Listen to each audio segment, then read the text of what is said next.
कनेरखेड येथे पानिपत शौर्य दिन उत्साहात साजरा। तिसऱ्या पानिपत युद्धात 16 शिंदे बंधूंचे बलिदान, मराठा शौर्याची अजरामर गाथा। इतिहासकार राजेंद्र घाडगे। कनेरखेड हे तिसऱ्या पानिपतच्या युद्धातील शिंदे घराण्याचे मूळ गाव असून या ऐतिहासिक युद्धात याच गावातील 16 शिंदे बंधूंनी धारातीर्थी पडत अजोड शौर्य गाजवले। त्यांच्या स्मृतीप्रीत्यर्थ उभारण्यात आलेल्या 16 खांबी स्मारक हे महादजी शिंदे यांच्या घराण्यातील पराक्रमाची साक्ष देणारे असून मराठा साम्राज्याच्या उत्थानात त्याचे मोलाचे स्थान आहे, असे गौरवोद्गार ज्येष्ठ इतिहासकार राजेंद्र घाडगे यांनी काढले। कनेरखेड येथे बुधवारी पानिपत शौर्य दिन मोठ्या उत्साहात साजरा करण्यात आला। या कार्यक्रमात प्रमुख वक्ते म्हणून घाडगे बोलत होते। दत्तात्रय भोसले यांचे प्रमुख अतिथी म्हणून उपस्थिती होती। यावेळी फलटण येथील शिवसेनेचे उपजिल्हाप्रमुख श्रीमंत सचिन शिंदे सरकार, महाराष्ट्र राज्य डेअरी असोसिएशनचे अध्यक्ष शहाजी शिंदे, भिगवण येथील साखरे महाराज, शेखर शिंदे चव्हाण साहेब, सरपंच सारिका सूर्यवंशी, उपसरपंच अजित पवार, विकास सेवा सोसायटीचे चेअरमन केशव शिंदे, माजी सरपंच संजय शिंदे सरकार यांच्यासह मान्यवर यावेळी उपस्थित होते।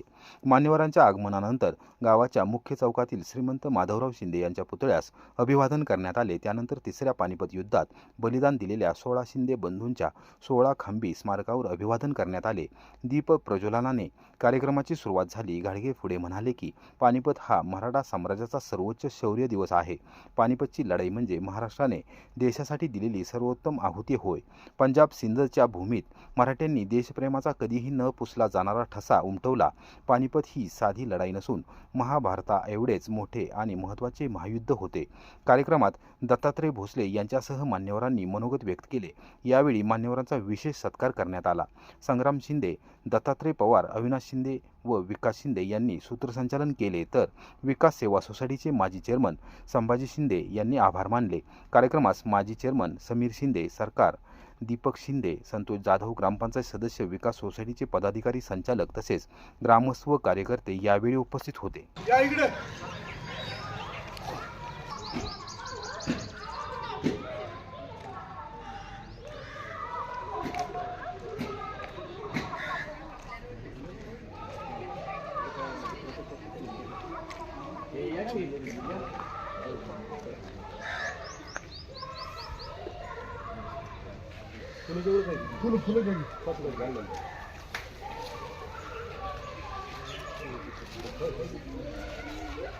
आणि हे देव कसा घडलं संविधान घेऊन घेत असेल प्रसिद्ध फुलमध्ये देतील असे मागं मागं जाते।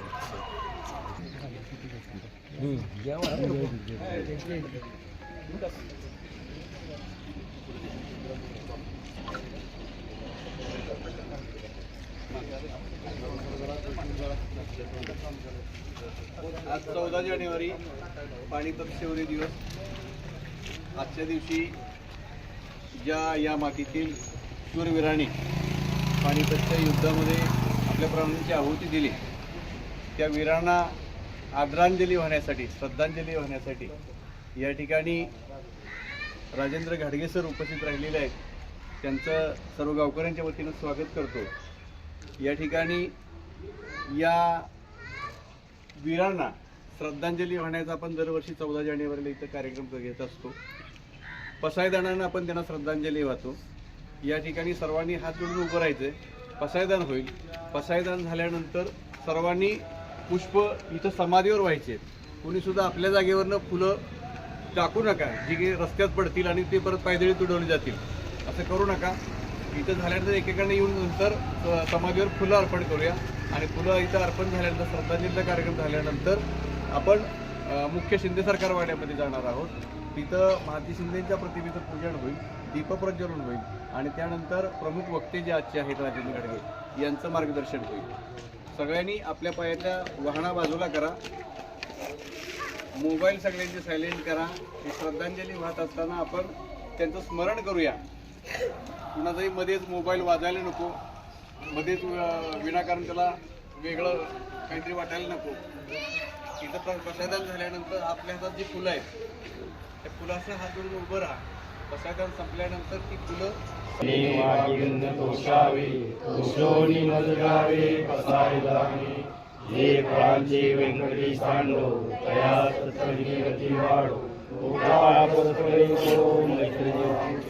दुरितांचे तुम्ही जाओ विश्व धर्म हो तुझे वांछित ते हो प्राणीजात वर्षत सकळ मंडळी ईश्वर निष्ठांची मंडळी मनोरथ मंडळी सभा कल्पतरुचे गाव चेतना चिंतामणीचे गाव भोजनेचे आडव पियुषांचे चंद्रलेचे आचरण मातंगले गावी देशाची शासन सोये किंबहुना सरस्वती पूर्णभूमी लोके वैभवानी मुक्ती अखंडित आनंदोजिने शिशेसोकिले शादृशे वावे एकने श्रेष्ठाहो आवलीन दासाहो हे वैज्ञान देव सुयासा हे वैज्ञान देव सुयासा हे वैज्ञान देव सुयासा ओम शांति शांति शांति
उपहार अर्पण करण्यात येत आहे. साईडला असेल बघ.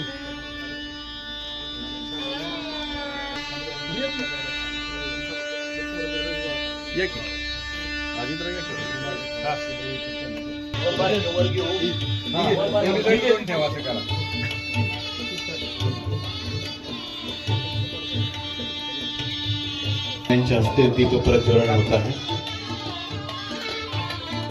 एक दीप स्मृतीचा, एक दीप वीरांना आदरांजली वाहण्यासाठी या ठिकाणी प्रज्वलित करण्यात येत आहे.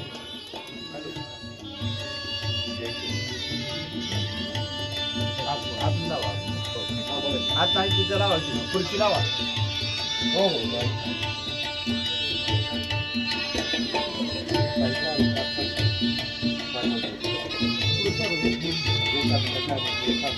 आजच्या कार्यक्रमाचे प्रमुख मार्गदर्शक राजेंद्र घाडगे सर, त्याचप्रमाणे सातारा जिल्हा नागरिक सहकारी पतसंस्थेचे चेअरमन माननीय दत्तात्रय भोसले यांच्या हस्ते दीप प्रज्वलन होत आहे.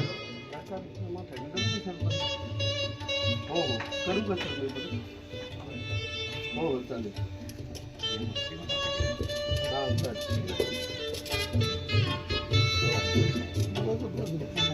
मेणबत्ती काढा की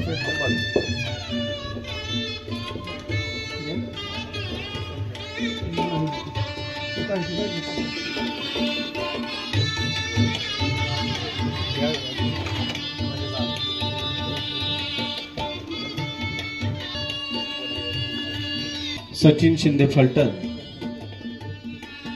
तसेच शहाजी शिंदे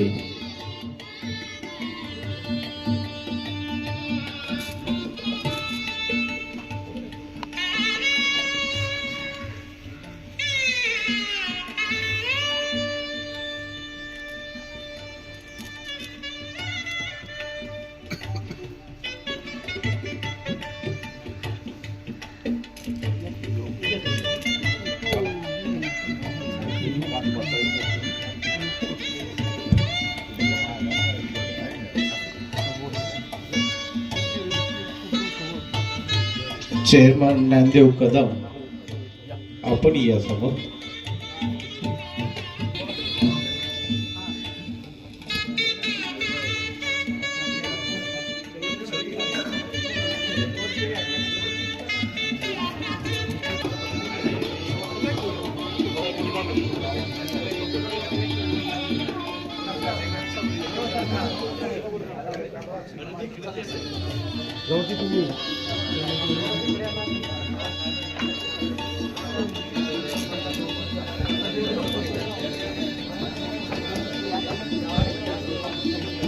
सचिन शिंदे यांनी मंचावरती जायचंय. शेखर शिंदे आपणही मंचावरती या.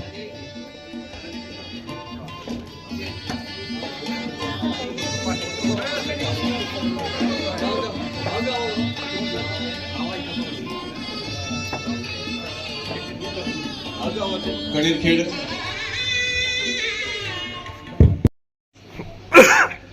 आज आपण जो शौर्य दिन साजरा करत आहोत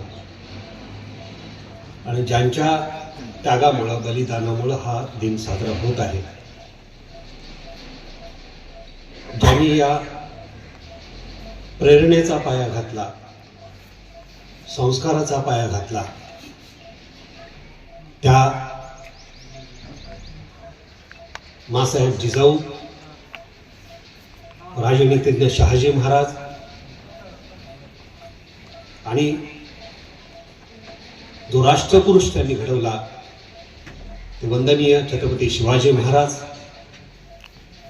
आणि आपण या मातीतले सुपुत्र आहोत, भगिनी आहोत किंवा सुकन्या आहोत, केवळ या मातीत आपलं सासर आहे असाही अभिमान बाळगणाऱ्या सर्व भगिनींना हेही फार महत्वाचं आहे की आपण इथल्या ज्या ज्या पुरुषांनी युद्धामध्ये, रणांगणांमध्ये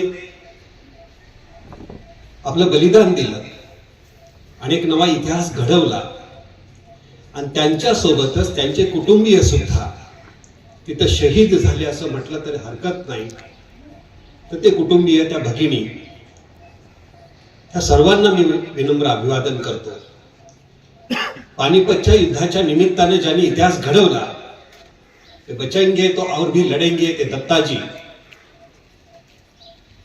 आणि पानिपतचा इतिहास घडल्यानंतर सुद्धा मराठे हरले असं म्हणणाऱ्यांनी मराठे हरले म्हणण्यापेक्षाही जी अभिमानाची गोष्ट त्यांच्या शौर्याच्या दृष्टिकोनातून घडली ती लक्षात ठेवून आणि त्यानंतरचा कालखंड महाजी शिंदे यांनी जो गाजवला, त्या महाजी शिंदे महाराजा द ग्रेट मराठा अशा महाजी शिंदेंनाही मी विनम्र अभिवादन करतो. हा इतिहास मराठ्यांचा आहे, केवळ शिंदे घराण्याचा नाही. आणि मराठा म्हटलं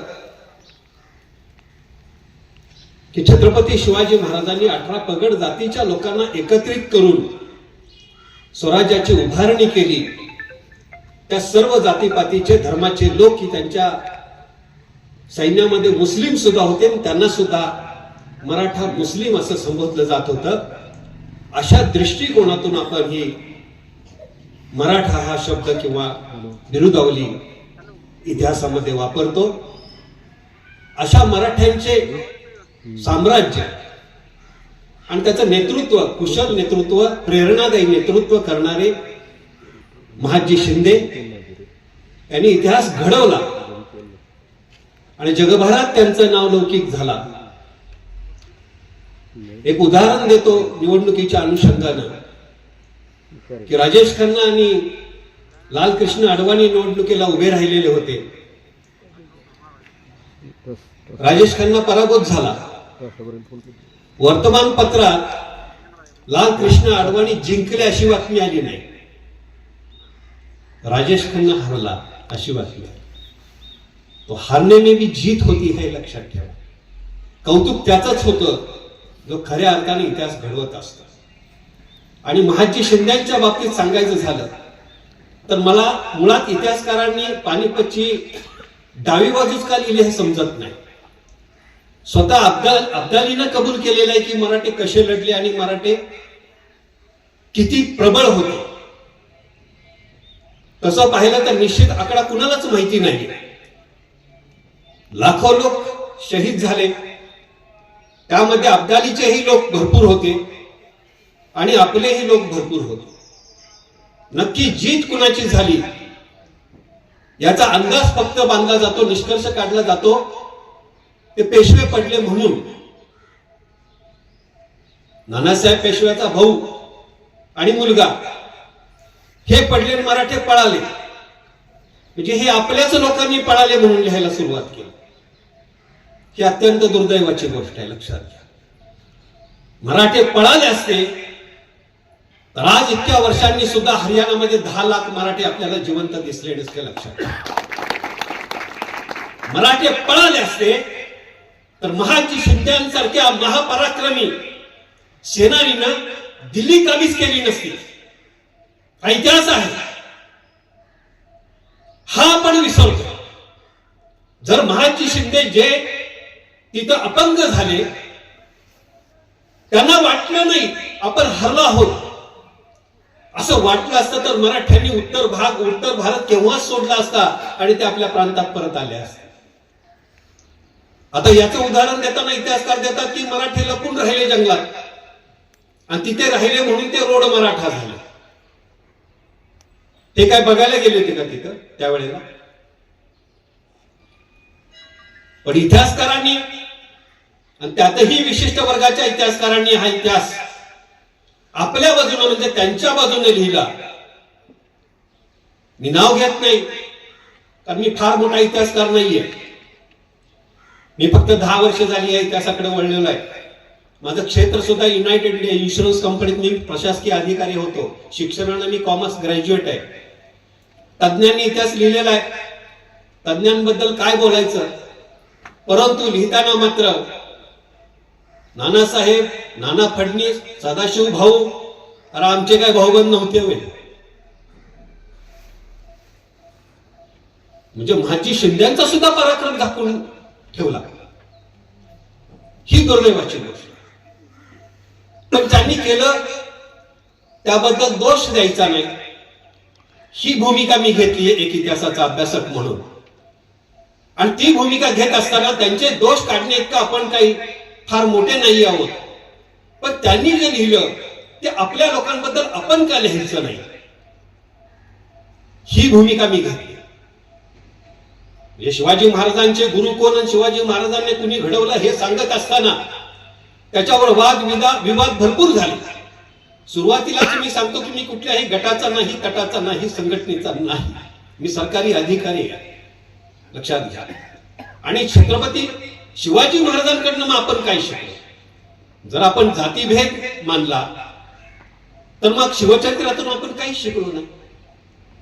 त्यामुळे कुणाचे दोष काढण्यापेक्षा किंवा कुणाला नावं ठेवण्यापेक्षा किंवा कुणावर टीका करण्यापेक्षा खरा इतिहास काय आहे ती बाजू मी वाचण्याचा प्रयत्न केला. शेवटी इतिहास म्हणजे पुरावे फार कमी आहेत आणि त्या पुराव्यांच्या आधारे आपल्याला निष्कर्ष काढावे लागतात, तर्क करावे लागतात, आपले स्वतःचे विचार मांडावे लागतात अभ्यासाच्या दृष्टिकोनातून. आणि म्हणून मी वाद घालणाऱ्यांना घालू द्या, पण शिवाजी महाराज घडले कसे हे जेव्हा पाहण्यासाठी इतिहास वाचायला सुरुवात केली तेव्हा माझ्या लक्षात आलं की राजनीतिज्ञ शहाजी महाराजांनी, त्यांना इतिहासकार संकल्पक म्हणतात, की शिवाजी महाराजांना त्यांनी स्वप्न दिलं. हे अनेक इतिहासांनी शहाजी महाराजांचा सुद्धा इतिहास झाकून ठेवलेला होता. प्रत्यक्षात शहाजी महाराजांनी 3 वेळा राज्य स्थापन केलेले लक्षात ठेवा. निजामशाही बुडत असताना, बुडलेली असताना शहाजहान औरंगजेबाचा बाप हा दौलताबाद किल्ला घेऊन बाहेर गेला, दिल्लीला गेला परत, तेव्हा शहाजीराजांनी पहिलं बंड केलं या देशामध्ये लक्षात ठेवा. ही सामान्य गोष्ट नव्हती. देवगिरीचं राज्य, विजयनगरचं राज्य सगळ्या मुसलमानांनी एकत्र येऊन बुडवलेलं असताना एक हिंदू मराठा सेनानी हाक देतो मराठ्यांना, आणि एक किल्ला पडला म्हणून काय झालं, 84 किल्ले आपल्या ताब्यात आहेत आणि आपण राज्य स्थापन करू शकतो. फरक इतकाच की त्यांनी निजामशाहीच्या वारसदाराला, लहान मुलाला मांडीवर घेतलं आणि राज्य स्थापन केलं, परंतु तब्बल 3 वर्ष त्यांनी ते राज्य स्थापन केलं, तर लक्षात ठेवा. आणि तिथून ही प्रेरणा मिळालेली आहे, तिथून हे स्वराज्याची संकल्पना उदयाला आलेली आहे, साकार होत आलेली आहे. शहाजहान आणि आदिलशहानं तह करून शहाजी महाराजांना कर्नाटकात घालवलं. शहाजहान इतका बिचकलेला होता शहाजी महाराजांच्या पराक्रमानं की त्यानं ती अट घातलेली की ह्या शहाजीला दूरवर कर्नाटकात कुठेतरी पाठवा, आणि म्हणून शहाजीराजे कर्नाटकात गेले. आपल्या काही बकरकारांनी काय लिहून ठेवलं की शहाजी महाराजांनी दुसरं लग्न केलं आणि जिजाबाईला आणि शोभाला वाईट टाकलं. वारे अहो, त्या काळात अनेक मुलींना मुलगे मिळत नव्हते, म्हणजे चांगल्या घराण्यातले पुरुष मिळत नव्हते, आणि एक विवाह करण्याची पद्धत होती, 3-4 विवाह, बहुविवाह म्हणूया आपण त्याला, ती परंपरा होती. दशरथ राजाला सुद्धा आपण पाहतो की 3 स्त्रिया होत्या, पत्नी होत्या. ही परंपरा चालत आलेली होती, त्यात वावगं काही ठरलेलं नव्हतं. आणि जिजाबाईंनी तिला तुकाबाईला विरोध केला असं कुठेही इतिहासात वाक्य नाही. असं असताना जिजाबाईंचं आणि शहाजीराजांचं भांडण झालं असं सांगणं ही चूक होती. शहाजीराजांचा कर्नाटकातला पराक्रम आणि त्यांनी घडवलेलं संभाजीराजांना, जसं आज आपला युवक सेनेमध्ये भरती होते, अनेक युवक भरती होत असतात. शिवाजीराजे जन्माला येण्या अगोदर हा संभाजी शिवनेरीवर होता, शहाजीराजे होते, जिजाऊ होते, आणि शहाजीराजांनी बंड केलेलं होतं. अशा परिस्थितीमध्ये 9 वर्षाच्या संभाजीराजांचं लग्न होतं, 5 वर्षाची पत्नी आहे, आणि जिजाऊ स्वराज्य उभं करण्यासाठी वडिलांबरोबर रणांगणात जा म्हणून 9 वर्षाच्या संभाजीराजांना पाठवते. विचार करा, काय त्या मुलीच्या आई वडिलांची अवस्था झालेली असेल. परंतु नाही, हा इतिहासच आपल्याला प्रेरणा देतो. जिजाऊंचा, शहाजीराजांचा, शिवाजीराजांचा हाच प्रेरणादायी इतिहास आपण अनेक मराठा वीरांनी परंपरेनं पुढे आणलेला आहे, शौर्यानं पुढे आणलेला आहे, आणि तोच इतिहास महाजी शिंदेंनी उभा केलेला आहे. महाजी शिंदे हे प्रेरणास्थान आहे. किंबहुना पानिपतचं युद्ध सुद्धा आपल्यासाठी प्रेरणास्थान आहे, लक्षात घ्या. आणि मराठी माणूस, आता मी मराठा आहे किंवा मराठी आहे म्हणून मी कौतुक करतोय असं भाग नाहीये. लक्षात घ्या, मी तुम्हाला सांगतो, पानिपतच्या युद्धामध्ये जो विजय झाला, विजय आपलाच झालाय खरं तर, मी तर तसंच म्हणतो.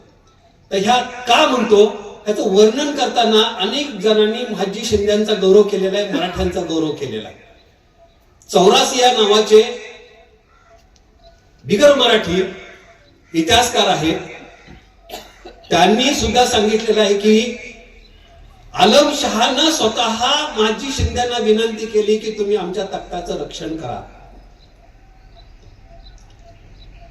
म्हणजे एक मुघल बादशाह सांगतो महाजींना की तुम्ही आमच्या तख्ताचं रक्षण करा. आणि 84 पुढे लिहितात की महाजी शिंदे हे खऱ्या अर्थानं सत्ताधीश होते. लक्षात घ्या, हा बाहुला होता, कठपुतली बाहुला होता आलमशहा मुघल बादशाह. माझे शब्द नाहीत, हे चौरासियांचे शब्द आहेत. एखादा मराठी माणूस बोलला की आपल्याला वाटतं हे शिंद्यांचीच बाजू घेणार, परंतु जेव्हा बिगर मराठी माणूस हे कौतुकानं आणि अभिमानानं सांगतो तेव्हा खरा इतिहास आपल्याला कळतो. आता हाही प्रश्न पडतो अनेकांना की महाजी शिंदेंनी दिल्लीत काबीज केली, स्वतः बादशाह सांगतो की तुम्ही आमचं रक्षण करा, मग महाजी शिंदेंनी स्वतः सत्ता काबीज का केली नाही, सत्तेवर का बसले नाहीत, याचंही उदाहरण तुम्हाला सांगतो, याचाही अनुभव सांगतो. एक पहिली गोष्ट, महाजी शिंदे हे एका पायाने अपंग झालेले होते. दुसरी गोष्ट, वाढतं वय. आणि तिसरी गोष्ट महत्वाची, जे सैन्य होतं महाजी शिंदेच्या बरोबर त्यामध्ये जाट होते, पंजाबी होते, उत्तर भारतीय होते, मराठा होते, तसेच मुस्लिम सुद्धा होते. जसं शहाजी महाराजांनी निजामाच्या पोराला मांडी घेऊन राज्य केलं सुरुवातीला, पण शिवबांना मात्र प्रेरणा दिली की कुणाला मुजरा हुजरा करायचा नाही, आपलं स्वतंत्र राज्य, सार्वभौम राज्य स्थापन झालं पाहिजे. तर त्यावेळी शहाजी राजांना विजयनगरचा इतिहास माहिती होता, देवगिरीचा इतिहास माहिती होता, आणि हे मुस्लिम कधीही एकत्र येतील आणि आपल्या विरुद्ध लढतील. तिसरी महत्वाची गोष्ट, महाजी शिंदेंना मुलगी होती, मुलगा नव्हता.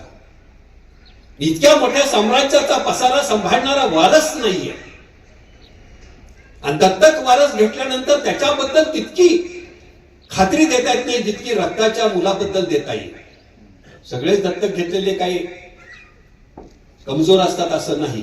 कोल्हापूरचे शाहू महाराज आपण सगळे जाणतात, दत्तकच आलेले आहे, ते घाडग्यांच्याच घराणे. पण तरी सुद्धा परिस्थिती अशी राजकीय होती की महाजी शिंदेंनी सत्ता बळकावली असती तर पंजाब त्यांच्या पाठीशी होता, मराठे त्यांच्या पाठीशी होते, परंतु मुस्लिम सैनिकांच्यात आणि उत्तर भारतीय सैनिकांच्यात मतभेद होते. आणि ही सेना फुटू शकते.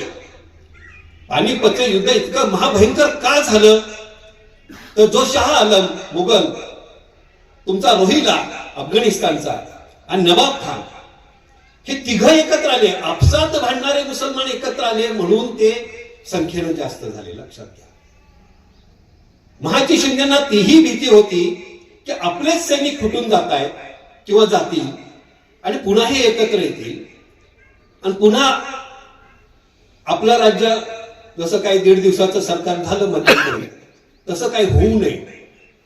जो पराक्रम गाजवलाय तो इतिहास पुसला जाणार नाहीये.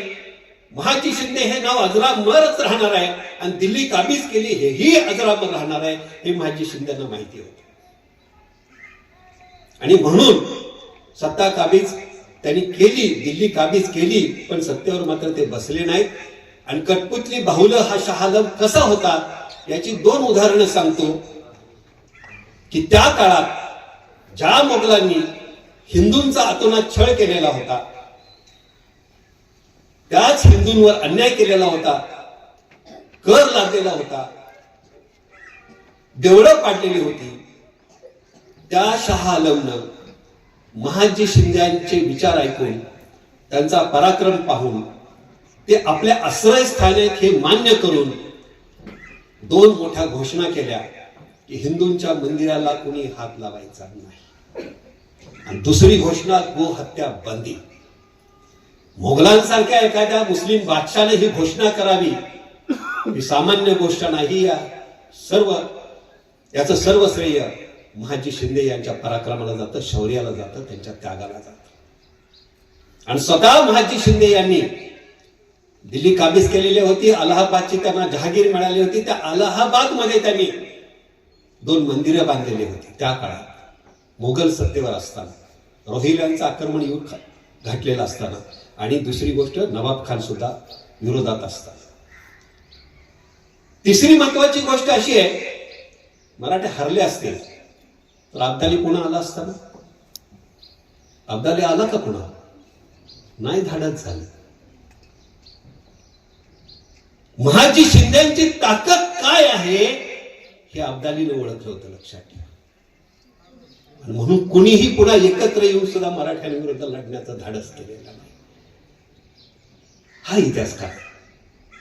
आणि या अनुषंगानं एक कवी म्हणतो, त्याच्या 2 ओळी ऐकवतो की हे जे रणांगण रणकंदन झालं पानिपतच्या भूमीवर, त्याविषयी तो म्हणतो, कौरव पांडव संगर तांडव द्वापर काली होय अति. कौरव पांडव संगर तांडव द्वापर काली होय अति.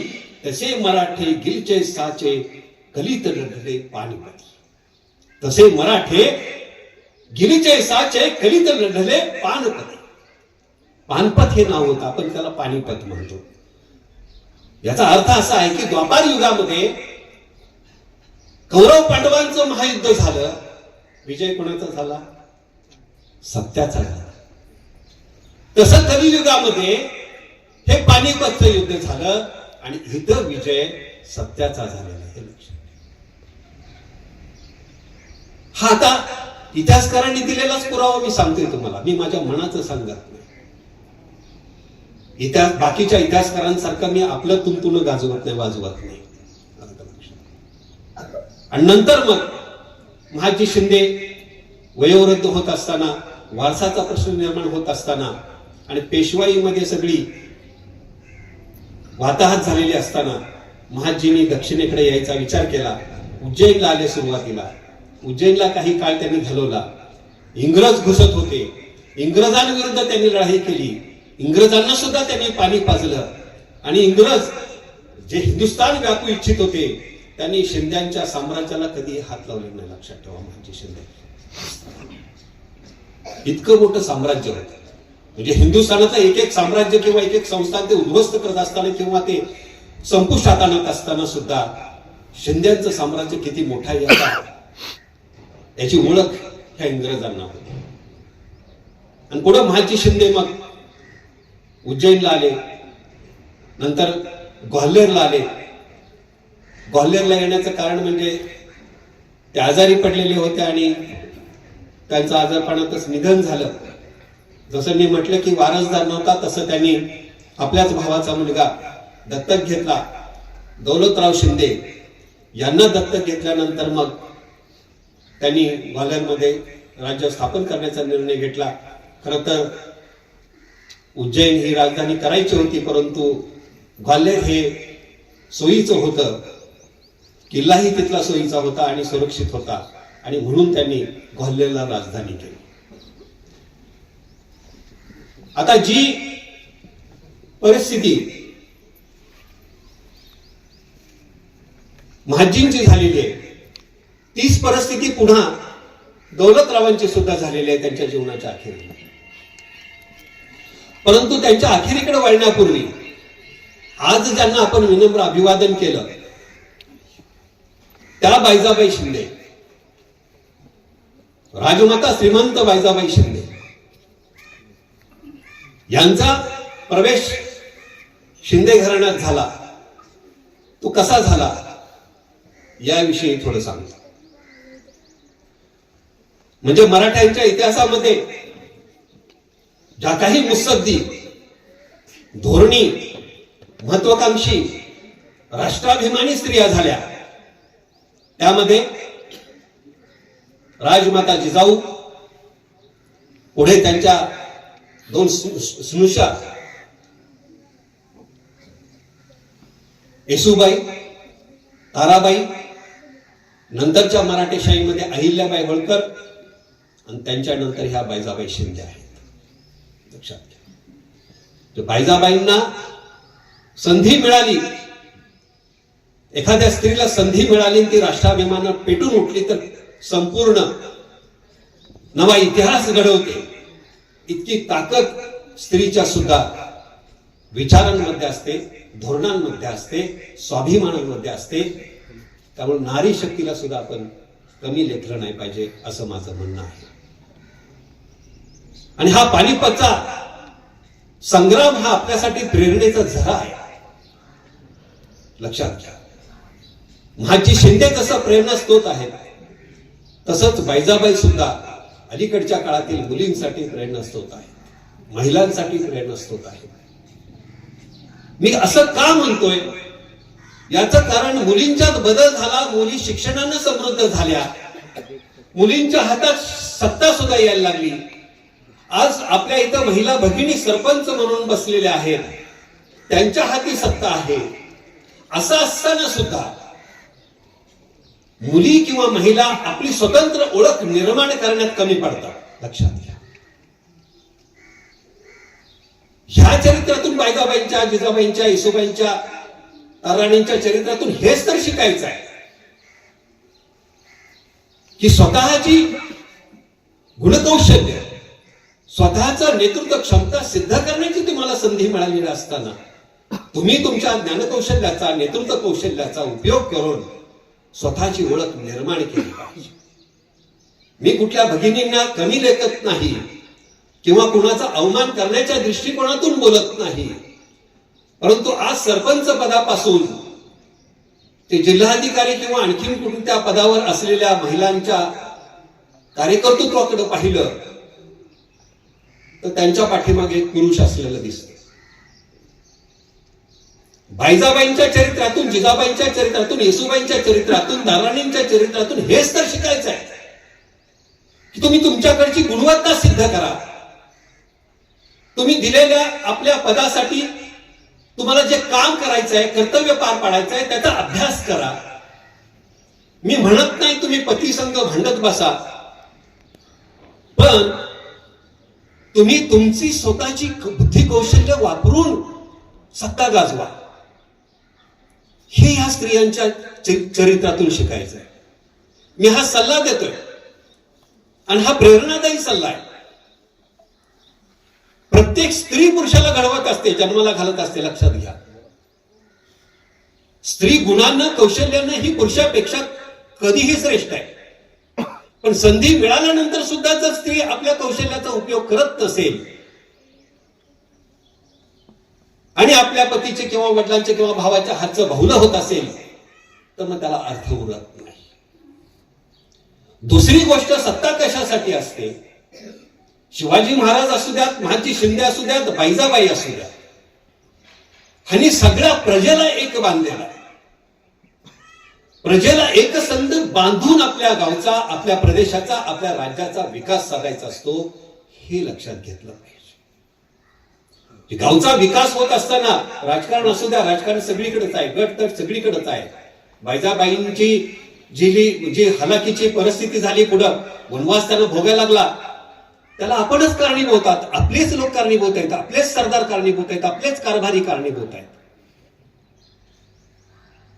आणि मला आश्चर्य वाटतं की काय हे नीतीचं चक्र आहे की मराठी इतिहास घडवतात पण दिल्ली मात्र काबीज करता येत नाही. दिल्ली काबीज केली तरी सत्तेवर बसता येत नाही. विचार करा, शिवाजी महाराज आग्र्याला गेले त्यावेळी औरंगजेबाला मारायचाच त्यांचा विचार 100% असणार. महाजी शिंद्यांना चांगली संधी मिळाली होती, परंतु आपल्याच लोकांनी पाय ओढण्याचं काम केलं. हे केवळ मराठी नाहीये, हे भारतीय आहे. हा शाप आहे का काय आपल्याला की उत्तर भारतीय मराठ्यांना पुढे येऊन देत नाही? आजही देशाच्या पंतप्रधान पदावर सक्षम आणि लायक असलेले लोक महाराष्ट्राचे पोचलेले नाहीत. याचं कारण उत्तर भारतीय, याचं कारण आपल्यात ऐक्य नाही, समता नाही.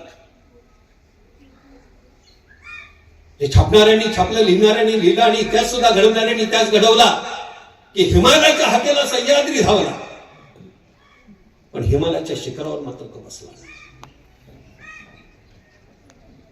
ह्याचा विचार कुठेतरी आपण इतिहास वाचत असताना, इतिहासाकडून प्रेरणा घेत असताना केला पाहिजे. आपण दिल्लीचं सोडू द्या, पण गावच्या विकासाकडे लक्ष देत असताना आज समाजांची झालेली दुरवस्था, जे 16 स्तंभ असतील, 4 स्तंभ असतील, तिथल्या पिंडीची अवस्था ही थोडीशी आपल्याला शर्मिंदा करणारी आहे. इकडे येणारा रस्ता असू द्या, हे केवळ शिंद्यांचं साम्राज्य, शिंद्यांचा वाडा असं न म्हणता त्या शिंद्यांबरोबर 18 पगड जातीचे आपल्याच गावातले कित्येक पूर्वज लढले असतील. आपल्याच गावातले, भले त्यांची सगळ्यांची नावं नाहीत नाही घेता येत, नाहीत ना इतिहासाला ठाऊक. जसं शिवाजी महाराज सुरतेच्या मोहिमेवर गेले आणि इनायत खानाचा वकील त्यांना भेटायला आला. शिवाजी महाराजांना नजर एवढी पारखी होती त्यांची की मनुष्याला बघितलं ते पारखत होतं. आणि त्यांनी अंगरक्षकांना आपल्या नेहमी सावध राहण्याचा इशारा दिलेला होता. आणि हा वकील त्यांच्याशी बोलत असताना अचानक त्यांना शिवाजी महाराजांवर झडप घातली.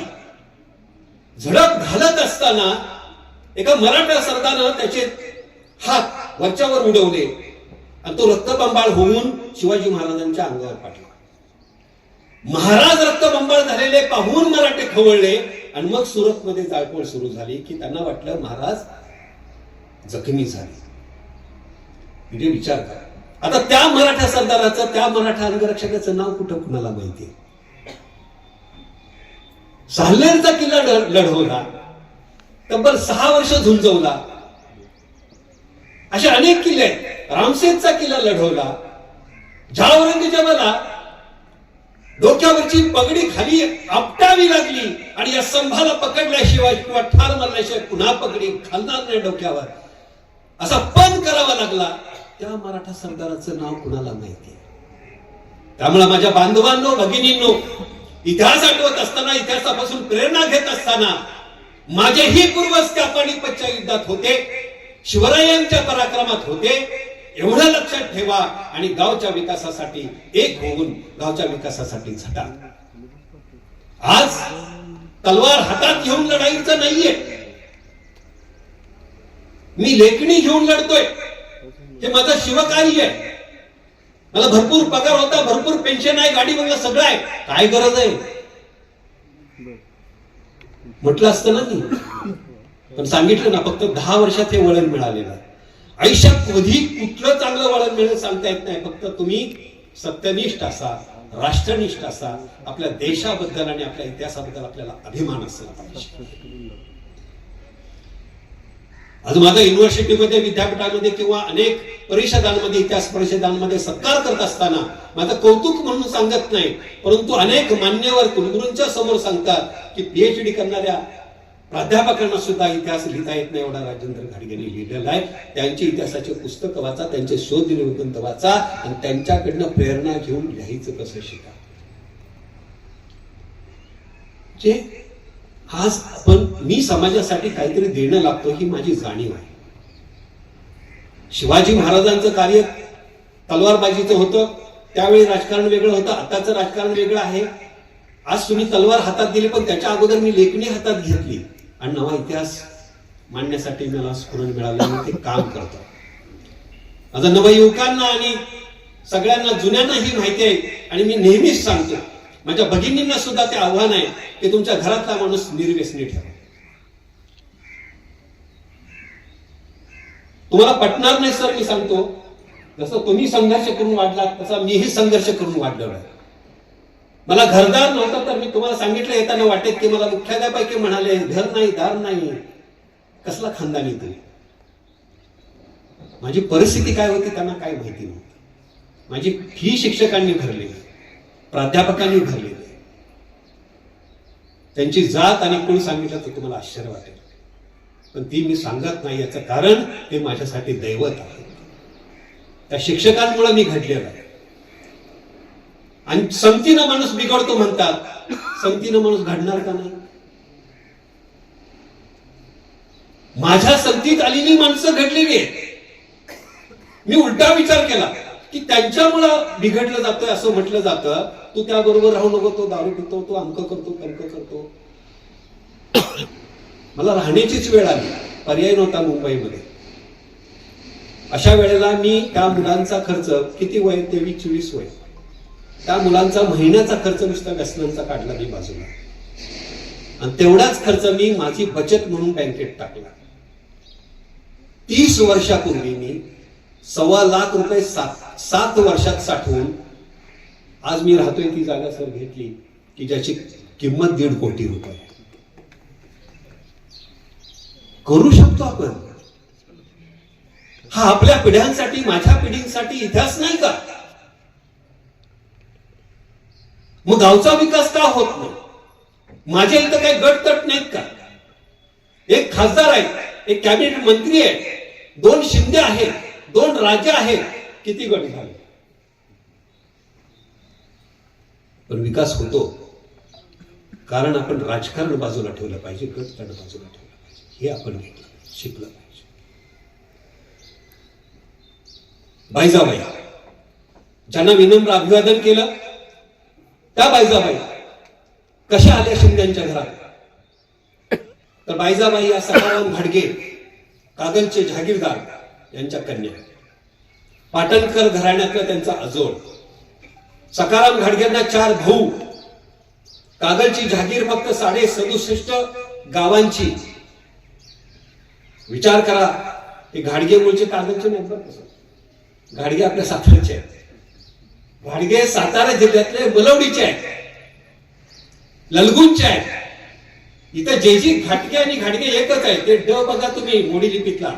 अपभ्रंशानं जसं शिंदेचं सिंधिया झालं, चव्हाणचं चव्हाण झालं, तसंच हे घाटगेचं घाडगे झालेलं आहे. पण आमच्यातली काही भावंड नाही, घाडगे आमच्यात बसतच नाही, असे डगे असणारे म्हणतात. किती दिवस आणि किती वर्ष आपण भांडायचं?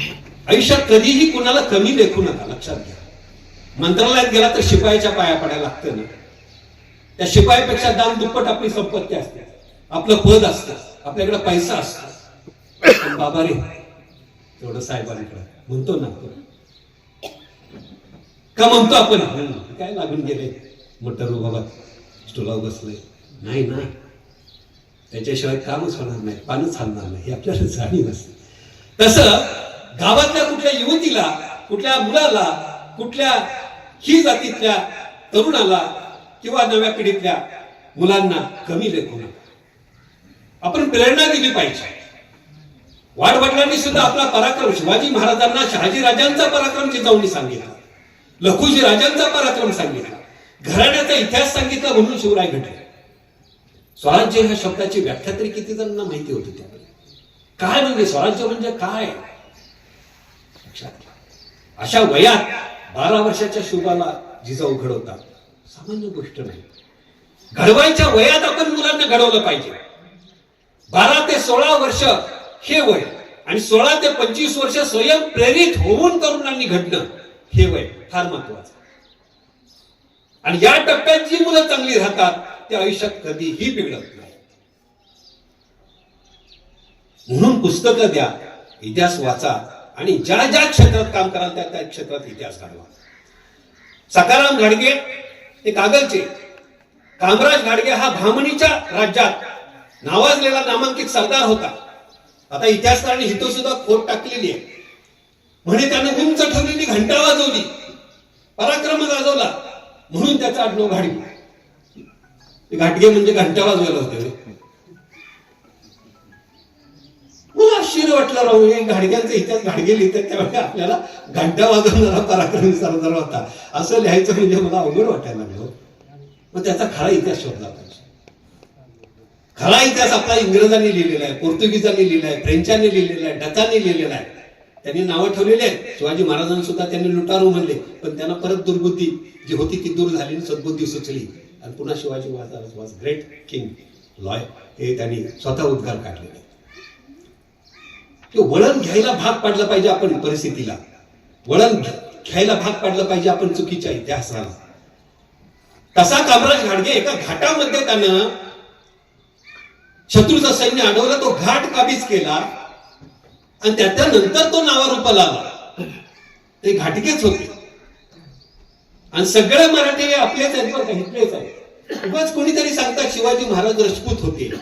कुठं स्वतःला राजपूत त्यांनी आयुष्यात म्हणले नाही. शिवाजी महाराजांनी 8 लग्न केली, एका तरी राजपूत पैसे केले का? करता आलं असतं ना. कशासाठी 8 लग्न केली? हौस म्हणून. घराणी जोडली जावी, मराठ्यांची ती फूट थांबावी, शिंदे आपले व्हावेत, घाटगे आपले व्हावेत, गायकवाड आपले व्हावेत, पालकर आपले व्हावेत, ही त्यामागे धारणा होती. शिर्के आपले व्हावेत, विरोधक थांबावेत, नाती गोती जमली की मराठ्यांची ताकद वाढेल. मग मिर्झा राजा आला त्यावेळी त्यांना वाटलं नसेल की आपण राजपूत आहोत, तुझी मुलगी मी करतो, किंवा तुझी नात असेल, कुणी काय असेल, किंवा माझा संभाजी आहे, बिन लग्नाचा, त्याला तुझ्यातली राजपुतात एखादी मुलगी करूया म्हटले असते ना. कधीही राजपूत म्हटले नाही. आणि कुणाची टाप आहे शिवाजी महाराजांना राज्याभिषेकाला विरोध करण्याची हिंमत आहे का? हेही चुकीचं आहे. हिंमतच होणार नाही. अहो, ज्यांच्यामुळे शिवाजी महाराजांमुळे हे पायी तर होऊ शकले, त्यांची घराणी उभी राहिली. शक्य आहे का ते शिवाजी महाराजांना विरोध करणं? पण नाही. आमची जात मोठी, आमचे पूर्वज मोठे, म्हणून मराठ्यांच्या डोक्यावर ठेवायचे नाही का? हे कुठून करायला पाहिजे? हे सखाराम घाडगे जेव्हा 4 भावंडांमध्ये 5 भावंडांमध्ये 67 घराण्याची गावांची वाटणी व्हायची वेळ आली, त्यावेळी त्यांच्या लक्षात आलं की आपलं इथं उत्पन्न पुरेसं नाही. जसा खटाव भूजचा दुष्काळी भाग घाडग्यांच्या वाट्याला आला, तसा सुद्धा तिकडचा कागलच्या पुढचा काही 67 गावांमधली बरीचशी गावं दुष्काळी होती. आणि म्हणून घाटग्यांनी आपलं भविष्य आजमावण्यासाठी पुण्याला यायचं ठरवलं. पेशवांच्या एखाद्या सरदाराला पकडावं आणि किंवा शिंद्यांच्याच दरबारात जावं, तिथं आपण सेवा करावी असा विचार करून ते पुण्याला आले. त्याच वेळेला दौलतराव शिंदे हे पेशवाईमध्ये नाना फडणवीस आणि दुसरा बाजीराव म्हणजे बाजीराव किंवा राघोबा दादा यांच्यात जे तंटा चालला होता पेशवाई पदासाठी, त्या तट्ट्याच्या निमित्तानं त्या फडणवीसाने काय केलं होतं, त्या बाजीरावाला आणि जमुनाच्या अप्पाला शिवनेरी किल्ल्यावर कैद करून ठेवलं होतं. का तर हा पेशवा झाला तर आपल्याला अडचणी होईल. त्यावेळेला दौलतराव शिंदेचे, माची शिंदेचे सुपुत्र, या दौलतरावांच्या दरबारातला बाळवतात्या नावाचा अधिकारी होता. त्यानं दौलतरावांना सांगितलं की आपण पेशव्याची सुटका करूया आणि त्याला बसवूया, म्हणजे आपली पुण्याशी आणि पेशवाईची जवळीक वाढेल आणि आपलं साम्राज्य आणखीन विस्तार करता येईल. ही गोष्ट दुर्दैवानं निजामाला कळली. त्या निजामाने ही गुप्त गोष्ट फडणवीसाला सांगितली आणि फडणवीस केवढा चतुर, दौलतरावांना हे श्रेय जाते हे सगळे एकत्र येतील म्हणून त्यानं त्याला कैदेतनं बाहेर काढला बाजीराव. जेव्हा दौलतरावांनी त्याच्याशी बोलणी केली होती त्यावेळी बाजीराव त्यांना सांगितलं होतं की दौलतराव, मी तुम्हाला 2 लाख रुपये देतो, 4 लाख रुपये देतो. आणि तो तयार झाला. पण फडणवीसाने गेम केला आणि बाजीरावालाच आपल्याकडे ओढला आणि बाजीरावला सांगितलं देतो पेशवाईची वस्त्र तुला, पण तुझा कारभारी म्हणून, दिवाण म्हणून माझी नेमणूक कर. ही गोष्ट बाळवतात्याला कळली. बाळवतात्याने चाल अशी खेळली की आता आपल्या हातून आपल्याला काहीच मिळत नाही. आणि हे सत्तेवर आले तर पुन्हा आपला हातचं पण जाते. दौलतराव तर भयंकर चिडले, कारण 4 लाखाचं नुकसान झालेलं. शिवाय पेशवाईची जवळीक राहणार नव्हती, कारण तो फडणवीसाला जाऊन मिळाला. आता काय करायचं म्हणून बाळवतात्यानं गेम केला आणि दौलतरावांना सांगितलं की सखाराम घाडगे आणि बाजीराव यांना उत्तरेत पाठवा. ती चाल खेळल्यानंतर 4 लाख बुडले ते बुडले. शिवाय जवळचा सेनानी सखाराम आणि बाजीराव हे दोघेही उत्तरेकडे धाडण्याची वेळ आली. तिकडे जात असताना बाजीरावाने चाल खेळली की ही सगळी जर बाळवतात्याची चाल असेल तर तो सखाराम घाटगेंना म्हणाला, त्याला सर्जेराव पण म्हणायचे, पद होतं सर्जेराव. तो म्हणाला, सर्जेराव एक सांगू का, पुण्याशी जवळीक तुमचीही दूर होते, माझीही दूर होते. पुन्हा पेशवाई मिळेल काय सांगता येत नाही. आणि तुम्हाला शिंद्यांच्या दरबारी तर वजन पाहिजे, शिंद्यांच्या दरबारचं तुम्हाला कारभारी व्हायचं आहे आणि मलाही पेशवेपद पाहिजे. मग का तुम्ही एक काम करत नाही? सखाराम म्हणाले, काय करायचं? काय नाही म्हणाले, तुमची कन्या आहे बायजाबाई, ती दौलतरावांना द्या. सखाराम घाटगे सुरुवातीला तयार झाले नाही. त्या बायजाबाई ज्या आहेत ज्यांचं आपण आज स्मरण केलं, अतिशय सुंदर, युद्ध निपुण, म्हणजे सखाराम घाटगेंनी मुलीला आपल्या अतिशय चांगलं घडवलेलं होतं, जसं हंबीरराव मोहित्यांनी तारराणींना घडवलं. घोडेस्वारी, रोजची घोडेस्वारी. बायजाबाईंचा इतिहास सांगतो की 70 वर्षाच्या बायजाबाई इंग्रजांनी लिहून ठेवलेल्या, राजेंद्र घाडगे सांगत नाहीत मनाचं, इंग्रजांनी, फॅनी फॉक्स नावाची लेखिका होती, तिनं लिहून ठेवलेलं आहे की मी त्यांना नेहमी भेटत होते. 70 वर्षाच्या बायजाबाई घोड्यावरून संध्याकाळी रोज रपेट मारल्याशिवाय हात नव्हत्या थांबत नव्हत्या. आणि त्या इंग्रज स्त्रियांना, रेसिडेंटच्या बायका असू द्यात, गव्हर्नरची बायको असू द्यात, आणि हे शिंद्यांना, श्रीपतराव आपलं दौलतराव यांना भेटायला यायचे, सल्ला घ्यायचे. आणि या वेळेला राजस्त्रिया पडद्याच्या आड असायच्या, पण ह्या इंग्रजांच्या बायका बायजाबाईंना भेटायला जायच्या. तर अशा ह्या बायजाबाई शूर कन्या होत्या सखाराम यांच्या. सखाराम सुरुवातीला तयार झाला नाही. मग बाजीरावानं आणखीन त्याला सांगितलं की दिवाणपद तर मिळेलच, पण दौलतराव तुमचे जावई होतात, शिंदे जावई होतात, एवढं मोठं साम्राज्य असलेला हा सेनानी तुमचा जावई होतोय, बायजाबाई चांगल्या घराण्यात जातात, दुसरी गोष्ट तुम्हाला दिवाणपद मिळेल. सखाराम म्हणला मला 2 कोटी रुपये पाहिजे. बाजीराव पेशवा तयार झाला, पेशवा नव्हता झाला तो, बाजीराव तयार झाला, 2 कोटी रुपये देतो, दिवाणपद मिळवून देतो, कागलची छाती सुद्धा परत तुमच्या ताब्यात देतो वाढत्या गावासाठी. आणि हे राजकारण पुढे आल्यानंतर मग सखाराम घाडगेने आपली मुलगी दौलतरावांना द्यायचा निश्चय केला. हा शाही विवाह, याला राजकीय विवाह असं म्हटलं जातं, हा विवाह पार पडला आणि शिंद्यांच्या घरची सून कुलवधू म्हणून बायजाबाईंच्या शिंदे घराण्यात प्रवेश झाला. दौलतराव खूप खुश झाले. त्यांना पहिली पत्नी होती रकुमाबाई, पण त्या साध्या भोळ्या होत्या. इतक्या राजकारणाचं त्यांना एवढं ज्ञान नव्हतं. पण बायजाबाई त्यांचा अभ्यास, त्यांचं युद्धनीती कौशल्य, राजनैतिक कौशल्य हे सगळं जवळून पाहिलेलं होतं. इंग्रजांनी पाहिलेलं होतं, दौलतरावांनी पाहिलेलं होतं. आणि सखाराम मग दिवाण झाले शिंद्यांचे, आणि पुन्हा यांची ताकद, मग पुन्हा बाजीराव पुढं पेशवा झाला वगैरे ह्या गोष्टी. चांगला संसार चाललेला होता. बायजाबाईंनी एक मुलगी झाली, साधारण मार्च 1798 ला यांचा विवाह झाला. त्याच्यानंतर कन्या झाली चिमणाबाई नावाची. आणि कन्या झाल्यानंतर मग दुर्दैव हेच की जसं महाजींना मुलबाळ झालं नाही, तसं दौलतरावांना सुद्धा फक्त कन्या झाली, मुलगा झाला नाही. म्हणजे जी गोष्ट सातारच्या शाहू महाराजांना भोगावं लागली, जे दुःख महाजी शिंदेंना भोगावं लागलं, दुर्दैवानं तेच दुःख दौलतरावांच्या वाट्याला. म्हणजे पेशवा बळकट होण्याचं कारण आपले सातारचे थोरले शाहू महाराज हे दुःखावेगानं खचलेले होते की अटके पार झेंडे लावले मराठ्यांनी, परंतु एवढं मोठं साम्राज्य सांभाळण्यासाठी जो सक्षम वारसदार पाहिजे, तो सक्षम वारसदार नाही. दत्तक घेतला तरी तो शेवटी मुलगा दत्तक आल्यानंतर कसा राहील? जन्म दिलेला मुलगा जन्मापासून आई पाहते, वडील पाहतात. या मुलाचं भविष्य काय असेल आपल्याला सांगता येत नाही. किंबहुना त्याच्या मागं असणारी माणसं सगळ्यात धोकादायक असतात. आणि हाच अनुभव दौलतराव. ह्या सगळ्या पेशवाईतल्या गडबड घोटाळ्याचा, दौलतरावांच्या खचलेल्या मनस्थितीचा फायदा घेऊन शिंद्यांच्या विरोधात इंग्रज पहिल्यांदा उठले. आणि 1803 साली शिंद्यांच्यावर आक्रमण झालं आणि दौलतराव शिंदेंना इंग्रजांशी तह करावा लागला. हा तह सुद्धा इंग्रज सांगतात, इंग्रज अधिकारी सांगतात, त्यांनी लिहून ठेवलेलं आहे त्यांच्या पुस्तकामध्ये. हा तह करताना बायजाबाईंनी हा सल्ला दिलेला आहे. लक्षात ठेवा की आज साम्राज्य वाढत चाललेलं आहे आणि सैनिक फुटत चाललेला आहे. किंबहुना दौलतरावांच्या कारभारी मंडळीत सुद्धा फूट पडलेली होती, सरदार मंडळीमध्ये सुद्धा फूट पडलेली होती. हे बायजाबाई ओळखून होते.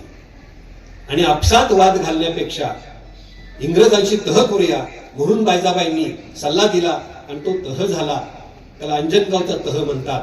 1803 साली झालेला तह 1805 साली अंमलात आला आणि ग्वाल्हेरसकट जे काही प्रदेश आहे तो शिंद्यांच्या ताब्यात देण्यात आला. परंतु चंबळचं खोरं ही सीमारेषा ठरवण्यात आली. आणि चंबळचं खोरं सीमारेषा ठरवण्यात आल्यामुळं बंगाल, ओरिसा, आसाम आणि उत्तरेकडे दिल्लीकडे पसरलेले इंग्रज दक्षिणेकडे घुसले.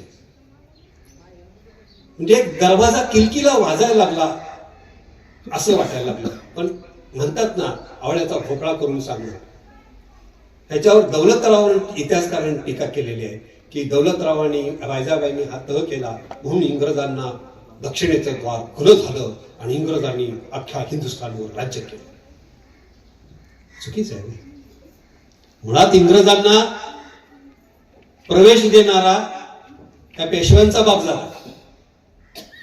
नानासाहेब पेशव्यांना तुळाच्या अंगऱ्यांना विश्वासघातानं आरमार पाडलं त्यांचं.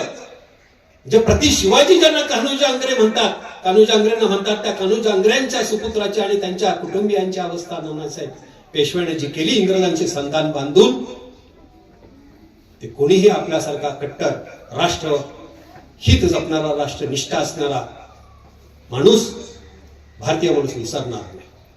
शेवटी नानासाहेब पेशव्याच्या हातात काय मिळालं? काही मिळालं नाही. इंग्रजांनी त्याच्या हातात घंटाच दिली. असं असताना सुद्धा पुन्हा दौलतरावांची बदनामी, इंग्रजांचा शिरकाव झाला. मुळात नाही. लक्षात घ्या, इंग्रज भयंकर वचकून होते शिंदेच्या साम्राज्याला. दौलतराव असताना सुद्धा प्रचंड साम्राज्य होतं. फक्त झालं काय, चंपाच्या खोऱ्यापासून जे गुजरात वगैरे होतं, मध्य प्रदेशाचा काही भाग होता, दिल्लीचा काही भाग होता, हरियाणाचा काही भाग होता, हा उत्तर भारतातला प्रदेश इंग्रजांनी आम्ही तुमच्या माघारी ताब्यात घेऊ असं सांगितलं. तो शिंदेच्या ताब्यातनं लगेच घेतलेलं नाही. शिंदेना वारस नाहीये आणि एवढं साम्राज्य सांभाळणार कोण हा प्रश्न आहे. त्या बदल्यात त्यांनी 4 लाखाचं अनुदान ग्वाल्हेरच्या राजाला म्हणजे दौलतरावांना देऊ केलं. 1 लाखाचं अनुदान महाजी शिंदे यांची कन्या हिलाही देऊ केलेलं होतं. तसंच या दौलतरावांच्या बायजाबाईंच्या कन्येला चिमणाबाईला 1 लाखाचं अनुदान दिलं. बायजाबाई ह्या राजमाता आहेत म्हणून त्यांना 2 लाखाचं अनुदान देऊ केलं. अनुदान, पेन्शन हा शब्द नका वापरा. इतिहासकाराने पेन्शन हा शब्द वापरला. पेन्शन हा त्यांच्या पश्चात दिली जाते वारसा. हे हयात असताना त्यांना राज्यासाठी अनुदान दिलेलं आहे. लक्षात ठेवा. तुमच्या लष्कराचा, तुमच्या सैन्याचा, तुमच्या सेवकांचा खर्च भागवता येईल. उत्पन्नाचं तुमचं साधन कमी झालं कारण गावं गेली, प्रदेश गेला, त्याच्या बदल्यात नुकसान भरपाई म्हणून दिलेलं हे अनुदान. पण शिंदे पेन्शनवर आले का आपलं टेन्शन वगैरेच वाढवून ठेवतात तो इतिहास. आणि आपण खरं मानतो कारण हे असं असं लिहिलं.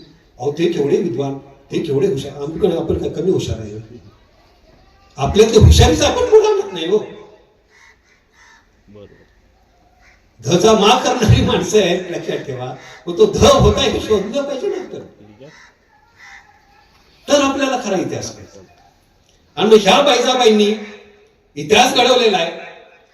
ह्या दौलतरावांनी इतिहास घडवलेला आहे. रेसिडेंट होता, इंग्रजांचा एक अधिकारी होता मेजर स्टीवर्ट नावाचा. दौलतराव आजारी पडले आणि ते विचारायला लागले दौलतरावांना की तुमचा वारस कोण, वारस कोण, वारस कोण, पुढं काय?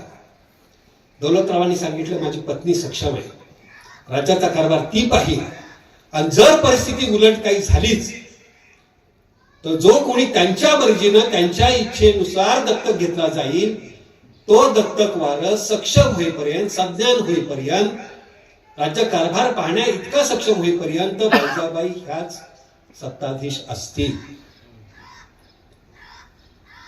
सुरुवातीला बायजाबाईंचं नाव घेतलेलं नव्हतं दौलतरावांनी, कारण 2 पत्नी होत्या. रखमाबाई नाराज होतील, त्या ज्येष्ठ आहेत वयानं.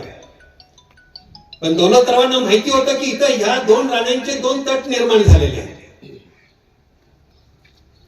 आणि 2 कारभारी, 2 सरदार असे 2 विभागण्या झालेल्या आहेत सैन्याच्या. हे दौलतरावांनाही माहिती होतं आणि बायजाबाईंनाही माहिती होतं. आणि शेवटी मग एक चिठ्ठी, एक पत्र ह्या रेसिडेंटच्या हातात पडलं. हातात रेसिडेंट स्वतः लिहितो त्याच्या डायरीत लिहित असताना की दौलतरावांची त्याच्यावर सही नाही, परंतु त्यांना ती उद्घोषणा केली की आपल्या माघारी बायजाबाईंनी राज्यकारभार सांभाळावा आणि योग्य वेळ आल्यानंतर योग्य तो मुलगा दत्तक घ्यावा आणि त्याला तो सज्ञान होईपर्यंत सुद्धा बायजाबाईंनीच कारभार सांभाळावा. आणि मग बायजाबाईंनी राज्यकारभार करायला सुरुवात केली. दुर्दैवाने प्रचंड फूट पडलेली होती. फूट इतकी पडलेली होती आपल्या मराठा सरदारांच्या, आपण केवळ कारभारी वेगळ्या जातीच्या आहेत म्हणून त्यांना दोष देण्यात अर्थ नाही. 4 चौघांना गपगार करणे इतकी ताकद आपल्या मराठ्यांच्यात सहज होती. पण आपलेच लोक धरबेदी निघाले, आपल्यातच फूट पडली आणि बायजाबाईंचा खून करण्यापर्यंत मजल गेलेली होती. हे स्टीवर्ट लिहितोय बघा, मी लिहित नाही, सांगितलं. इंग्रज रेसिडेंटने लिहिलेलं आहे वाक्य. लक्षात घ्या. आणि जनकोजी राजे जे आपल्या कनेरखेडचे सुपुत्र, बायजाबाईंनी दत्तक घेताना 5 मुलांची निवड केलेली होती. 5 मुलांना त्यांनी जसं इंटरव्ह्यूला बोलवलं जातं तसं मुलाखतीला बोलवलं होतं. 5 मुलांपैकी 2 मुलगे त्यांनी निवडलेही होते. पण जो एक मुलगा होता तो वयानं मोठा होता, त्याचं लग्न झालेलं होतं आणि तो कसा निघेल याची शाश्वती नव्हती. मुकुटराव नावाचा कनेरखेडचा मुलगा होता, त्याला त्यांनी निवडलं. त्यांनी देवाधर्मावर त्यांचा प्रचंड विश्वास होता बायजाबाईंचा. त्यांनी त्याची पत्रिका पाहिली, त्याच्या शरीरावरची राजचिन्ह पाहिली आणि हा सत्ताधीश होण्यासाठी सक्षम आहे. पाहिल्यानंतर तो अविवाहित होता, 11 वर्षाचा मुलगा होता. पुढं मागं आपली चिमणाबाई मुलगी त्याला दिल्यानंतर पुन्हा रक्ताचं नातं निर्माण होईल, एक घरोबा निर्माण होईल, राष्ट्रनिष्ठा, कुटुंब वत्सलता ही वाढीस लागेल. या दृष्टिकोनातून बायजाबाईंनी या मुकुटरावांना दत्तक घेतलं. 19 जूनला म्हणजे 21 मार्च 1827ला दौलतराव गेले आणि नंतर 2-3 महिन्यांनीच 19 जूनला या राज्याभिषेक झालेला आहे. मुकुटरावांचं नाव जनकोजी राजे ठेवलं. त्याच्या आदल्या दिवशी त्यांचा विवाह चिमणाबाईंशी करून दिलेला आहे आणि मग हे राजे झाले. पहिली 3-4 वर्ष व्यवस्थित चाललं होतं, पण जनकोजी राजांचे आणि रखुमाबाईचे कान भरण्यात जी पटाईत होती कारभारी आणि सरदार, त्यांनी त्यांना फितवलं आणि 11 वर्षाचा मुलगा 15 वर्षाचा झाल्यानंतर तो रेसिडेंटला सुद्धा आव्हान द्यायला लागला. आणि बायजाबाई काही राज्य करण्यास सक्षम नसून मी खरा राज्य करताय म्हणून त्यांनी वाद निर्माण केला. त्याला फूस लावणारे होते, त्याला तो बळी पडला जनकोजी. ही दुर्दैवाची गोष्ट होती शिंदे घराण्याच्या दृष्टिकोनातून, परंतु ही पोकळी निर्माण झाली आणि ते प्रकरण इतकं वाढलं. 2 वेळा रेसिडेंटनं जनकोजीला धमकावलं, सुनावलं, आम्ही इंग्रज आहोत, आम्ही तुमच्या कौटुंबिक वादात पडू शकत नाही. परंतु बायजाबाईंचं ज्ञान, कौशल्य आणि त्या खऱ्या अर्थाने असलेल्या राजमाता यांचा विचार करता ज्येष्ठांचा, श्रेष्ठांचा तुम्ही आदर केला पाहिजे आणि त्या तुम्हाला राज्य द्यायला तयार आहेत. त्यांनी जाहीर केलेलं होतं की हा सक्षम झाला की मी काशी यात्रेला निघून जातो. स्त्रियांचं खूप वैशिष्ट्य असतं, स्त्रिया त्याग करायला खूप तयार असतात बघा एका पायावर. त्यांना स्वार्थ नको असतो खरं तर. इतकं असताना सुद्धा जनकोजी भांडला आणि मग बायजाबाईंना भाल्लेचं पाय उतार व्हावं लागलं. केवळ पाय उतार व्हावं लागलं नाही, त्यांच्या जीवावर उठलेत. ही बातमी जेव्हा गव्हर्नरला आणि रेसिडेंटला कळली त्यावेळी त्यांनी सुरुवातीला फतेहगड आणि नंतर मग आग्रा या ठिकाणी ठेवलं होतं. परंतु ते सांगितलं की ग्वाल्हेरचं सैन्य तुमच्या पाठीशी आहे, तुमच्या जीवावर उठलेलं आहे, तुमच्या जीवाला धोका आहे, तुम्ही काशीला जा. त्या अलाहाबादला गेल्या, काशीला गेल्या. पुढे त्यांचा वनवास सुरू झाला. प्रचंड संपत्ती, म्हणजे जगाच्या इतिहासामध्ये, भारताच्या इतिहासामध्ये म्हणूया, भारताच्या इतिहासामध्ये निजामानंतर सगळ्यात श्रीमंत कोण असेल तर ते शिंद्यांचं साम्राज्य होतं, भोसल्यांचं साम्राज्य होतं, होळकरांचं साम्राज्य होतं. सांगतो तुम्हाला, होळकर, भोसले आणि शिंदे एकत्र राहिले असते तर हिंदुस्थान नाही जगावर राज्य केलं असतं आपल्या मनात. आणि हे उदाहरण देण्याचं कारण हेच आहे की होळकरांच्या, भोसल्यांच्या, शिंद्यांच्या भांडण लागले हे मला सांगायचं नाहीये. ते भांडण विसरून, आपण जातपात विसरून आपण एकजुटीनं राहिलं पाहिजे आणि नवा आपल्या गावच्या दृष्टिकोनातून, आपल्या जिल्ह्याच्या दृष्टिकोनातून, आपल्या शिंदे घराण्याचा वारसा जपण्याच्या दृष्टिकोनातून नवा इतिहास घडवला पाहिजे. ह्या प्रेरणादायी इतिहास आपण आपल्या नव्या पिढीला सांगितला पाहिजे. ही महत्वाची गोष्ट. बायजाबाईंबद्दल सांगायचं म्हटलं तर इतक्या त्या धर्मवादी होत्या. म्हणजे दौलतराव आजारी पडले तर सगळ्या उत्तर हिंदुस्थानातनं, महाराष्ट्रातनं, मध्य प्रदेशातनं 2000 ब्राह्मणांना त्यांनी अन्नदान केलेलं आहे. गोर गरिबांसाठी अन्न छत्र बांधलेली आहे. म्हणजे नुसतं ब्राह्मणांना, आपण अनेक जण म्हणतात सगळं ब्राह्मणालाच द्यायचं नाही रे बाबा. गोर गरिबांना पण एक त्यांनी छत्र दिलेले, अन्न छत्र बांधलेले, त्यांना निवारा दिलेले आहे. जसं आपण झोपडपट्टी मोडतो आणि त्यांच्या निवासाची सोय करतो आज राज्यकर्ते करतात, तसं त्यांनी दुर्लक्षित गोर गरीब माणसांना सुद्धा राहण्याच्या व्यवस्था केलेल्या आहेत, अन्नदानाच्या व्यवस्था केलेल्या आहेत. पंढरपूरला गोपाळ महाराजांचं मंदिर आहे. गोपाळ महाराज हे बायजाबाईंनी बांधलेलं. पंढरपूरला त्यांनी अन्नछत्र उभी केली. दान धर्म इतका प्रचंड केला, होम हवन केलं. पैसा होता पण इंग्रज लुबाडतील. आपले घरचेच मागे लागतील म्हणून त्यांनी तो लपवून ठेवलेला होता. पण त्याचा वापर त्यांनी अलाहाबाद मध्ये 2 मंदिरं बांधली, काशीला घाट बांधला. ही फॅनी फॉक्स जी आहे ब्रिटिश लेखिका, ती सांगते मला आतापर्यंत सांगत होते की पेशव्यांनी घाट बांधला, सुंदर घाट बघायला जा. त्या म्हणाल्या मी बायजाबाईंना भेटायला गेले तर तिथं मला बायजाबाईंनी बांधलेला घाट पाहिला आणि माझी जी कल्पना होती की पेशव्यांचा घाट खूप सुंदर आहे, ती कल्पना मोडीत निघाली आणि बायजाबाईंचा घाट किती सुंदर आहे हे एका इंग्रज लेखिकेने लिहून ठेवलं. हे आपण वाचलं तर कळणार आहे, अभ्यासलं तर कळणार आहे. इतिहासाकडे मी या दृष्टिकोनातून पाहतो आणि माझी लेखणी मी तलवारीसारखी अशी वापरतो. माझी वाणी ही जगदंबेची कृपा आहे. काल पानिपत मधले एक बांधव माझ्याशी फोनवर बोलले, सतीश कांडे नव्हतं त्यांचं नाव, ज्यांच्यामुळे मी इथं आलो ते महेश बेनाडीकर पाटील कोल्हापूरचे. त्यांना मी फोन केला होता, उद्या कनेरखेडमध्ये येताय ना? ते म्हणले मी पानिपत मध्ये. थांबा म्हणले, आपल्या पूर्वजांशी बोला, आपल्या पूर्वजांशी बोला म्हटले. लक्षात घ्या, हे शब्द आपलेपणाचा खूप मोठा आहे. ते पाटील बेनाडीकर आहेत, मी घाडगे आहे. आणि हे मी मगाशी सांगितलं तसं की सगळ्या जातीपातीचे पानिपतमध्ये लढलेले आहेत. तिथं फक्त रोड मराठा, क्षत्रिय मराठा ही एकच जात. कोणी म्हणत नाही मी मागासलेला किंवा मीच अमुक पाटील किंवा मीच कदम वगैरे, किंवा तुम्ही घाडगे जात आम्ही घाटगे आहोत असं नाही कोणी म्हणत. आणि ते रडले. ते म्हणाले, त्यांनी सांगितलं जसं सरांना कौतुक वाटलं की मी कॉमर्स शाखेचा आणि इन्शुरन्स कंपनीचा अधिकारी इतिहास, त्यांनाही कौतुक वाटलं. ते म्हणाले छत्रपति शिवाजी महाराज की कितनी प्रेरणा है कि यहाँ हम उबर उठे हैं, हमें बहुत आनंद प्राप्त होता है कि आप जैसे मराठा बांधव हमसे संवाद करते हैं, बात करते हैं. मी म्हटलं शिवाजी महाराजांची प्रेरणा आहेच, पण शिवाजी महाराजांनी प्रेरणा कोणाची घेतलेली आहे? लक्षात घ्या, आई वडिलांची तर घेतलेली आहे, जगदंबेची घेतलेली आहे. जे परमेश्वराला विसरू नका हा संदेश शिवाजी महाराजांनी दिलेला आहे.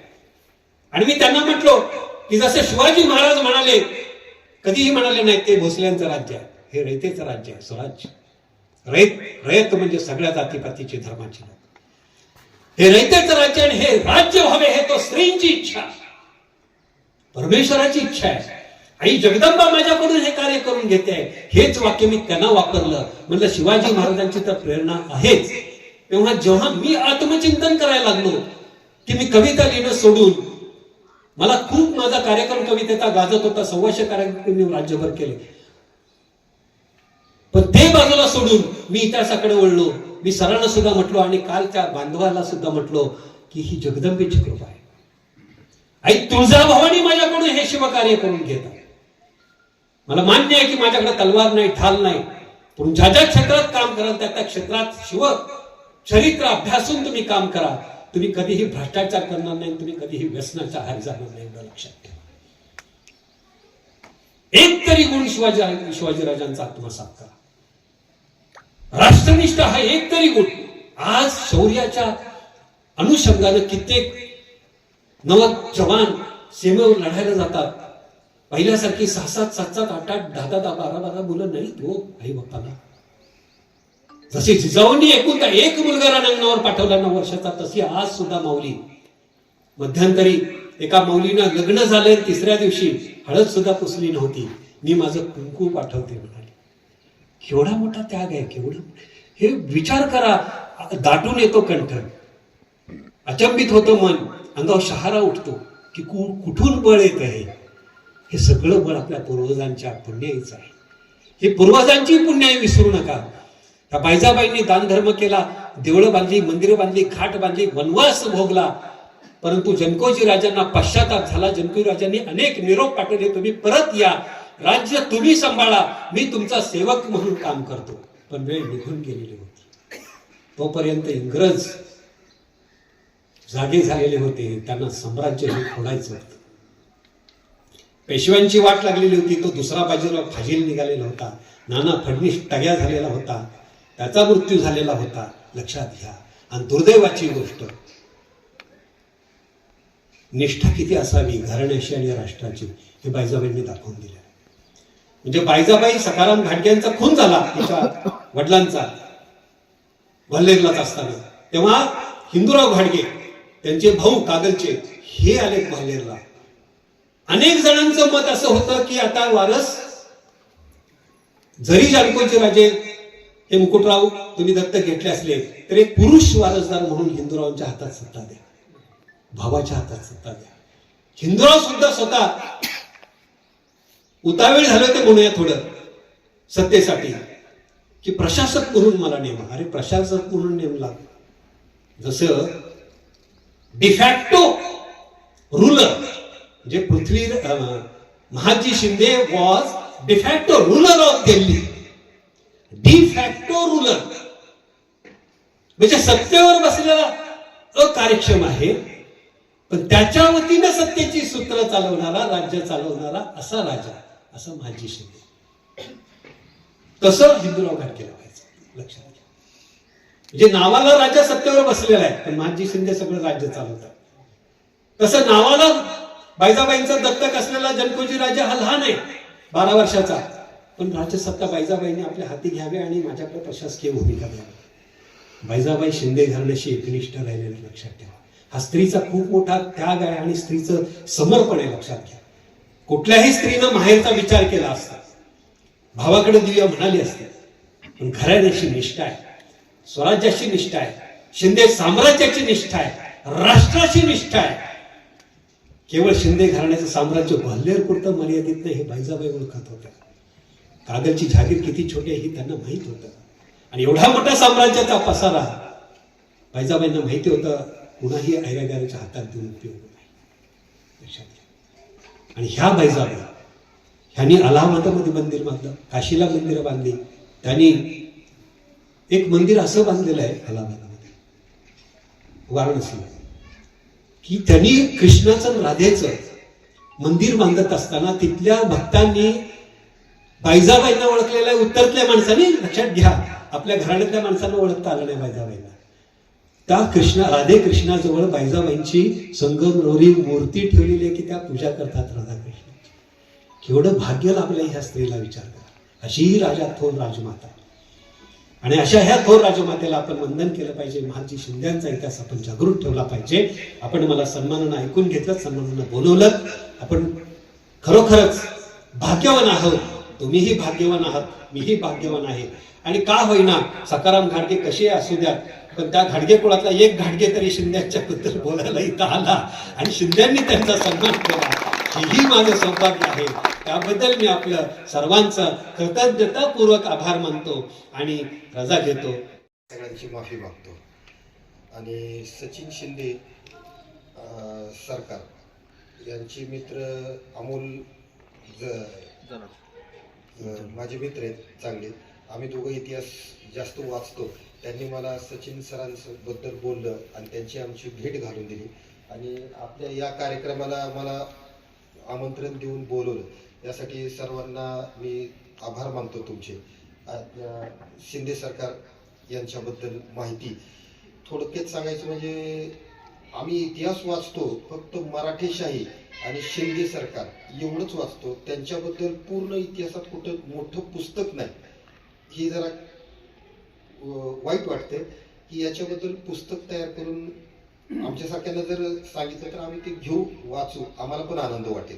आता इथं आल्यानंतर सरांनी बायजाबाई यांच्याबद्दल सांगितलं, मला ऐकल्यानंतर आनंद झाला. तर त्याच पद्धतीने जर एखादा त्यांचा ग्रंथ, पुस्तक, कादंबरी जर लिहिलं तर जास्त आनंद होईल सर. बायजाबाईंवर महाराष्ट्रात पुस्तकं पारसनिसांनी पहिला इतिहास लिहिला, जे काही भाट होते त्यांच्या पारसनिसांनी चांगला इतिहास लिहिलेला आहे. परंतु मध्य प्रदेशात बायजाबाईंवर आत्ता एक काढलेलं आणि आहे, एक आता निंबाळकरांनी हा, दख्खनची सौंदर्य लतिका, थोडंसं दख्खनची सौंदर्य लतिका म्हणून. तर सौंदर्य लतिका म्हणजे ती ब्युटी ऑफ डेक्कन Yes. असं ते इंग्रजांच्या स्त्रियांनी वर्णन केलेलं. तर त्यांचं पुस्तक आलेलं नाहीये, परंतु खरा इतिहास अजून तो बाजूलाच राहिलेला आहे. अलंकारिक सर म्हणाले की तुम्ही सोप्या भाषेत सांगितलं, तर अलंकारिक भाषेत कवी आहे मी, खूप चांगले कौन लिहिलं बोलेल, खरा इतिहास बाजूला राहतो सर. त्यामुळे उगाच टाळ्या घ्यायच्या आणि वाजवायला तसं नाही. त्याचा खरा इतिहास खरा इतिहास हे आम्ही नक्कीच. धन्यवाद आपलं. धन्यवाद साखरे महाराज. खरं तर त्यांनी जी इच्छा व्यक्त केली आणि सरांनी सांगितलं की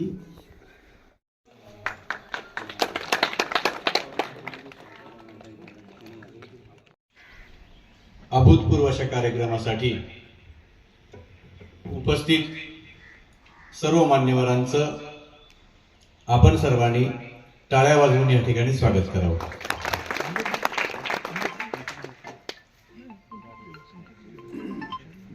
हा कार्यक्रम कशा पद्धतीचा आहे, हा कार्यक्रम आपण गेली अनेक वर्ष 14 जानेवारीला या वीरांना आदरांजली वाहण्यासाठी त्यांच्या स्मृतीचा एक दीप या ठिकाणी प्रज्वलित करण्यासाठी आपण या कार्यक्रमाचं आयोजन करत असतो.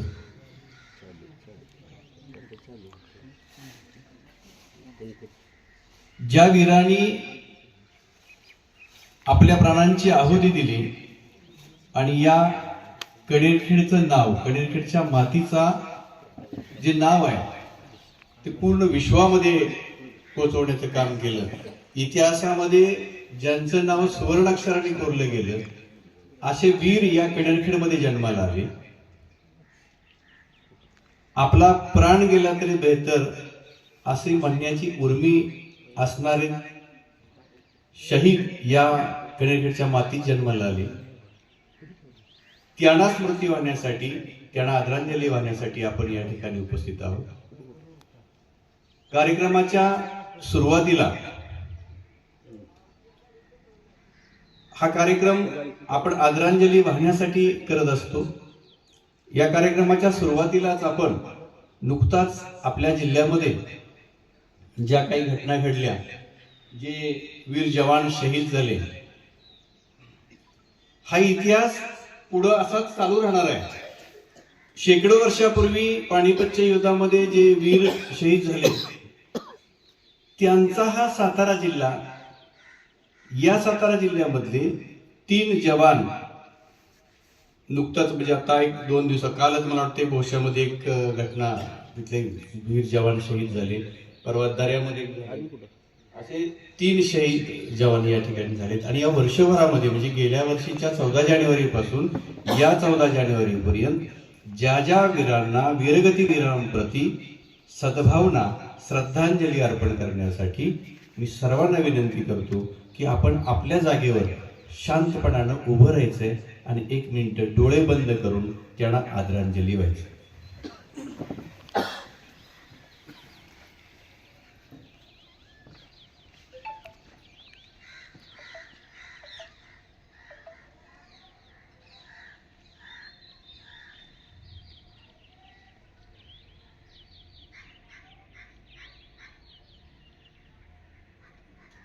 ठीक आहे, धन्यवाद.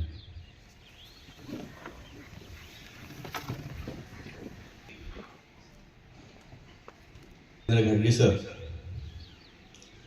खरं तर इतिहासावर ज्यांचं खूप प्रेम आहे, ज्यांचं लेखन खूप झालेलं आहे, इतिहासावरची पुस्तकं त्यांनी लिहिलेली आहे. आत्ताच अलीकडचं पुस्तक महाराणी ताराबाईच्या जीवनावर त्यांनी लिहिलेलं आहे, शाहू महाराजांच्या जीवनावर त्यांनी पुस्तक लिहिलेलं आहे. आणि त्यांना फक्त एक फोन केला की सर असा असा कार्यक्रम आहे 14 जानेवारीला.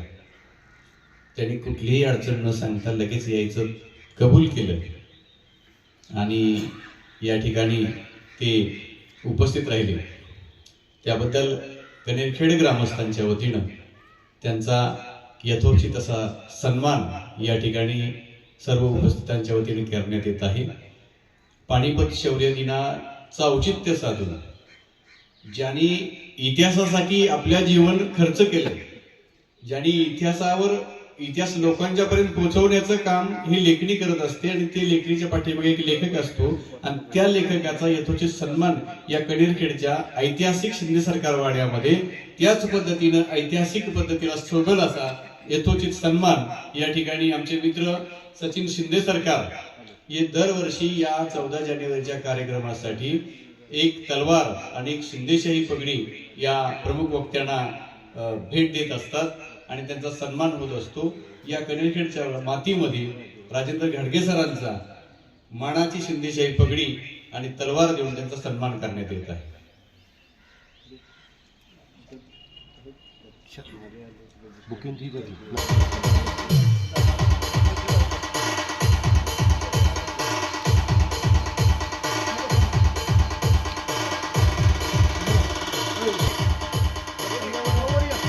काय काय आहे ना.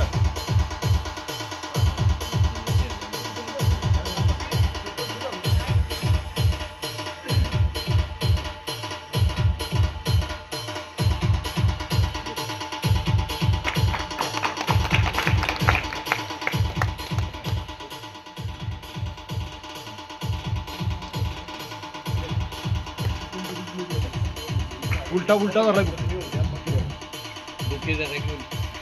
हा बस.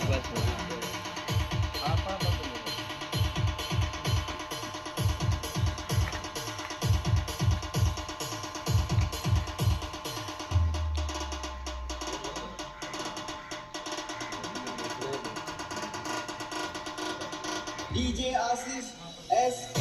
ओके.